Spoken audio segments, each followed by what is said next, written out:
ఆయన బతుకున్న రోజుల్లో నాకు ప్రతి రాత్రి యాప్లెస్ పండు తీసుకొచ్చి తినిపించేవాడు.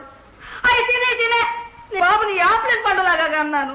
ఆయన కొడుకువి నీ జన్మకు ఒక్కనాడు ఇదిగో నాయనమ్మ ఈ యాప్లెస్ పండు తినమని చేతిలో పెట్టావంటరా. యాప్లెస్ పండు తినే అన్నాళ్ళు అయిపోయింది. అది కాదే నాయనమ్మ, నా సంగతి నేను తెలీదు. నేను పళ్ళు పలహారాలు తిని నేను పస్తుంచుతానే. ఎంత దూరమైన ఎంత రోజులకు నడిచెళ్తున్నాను.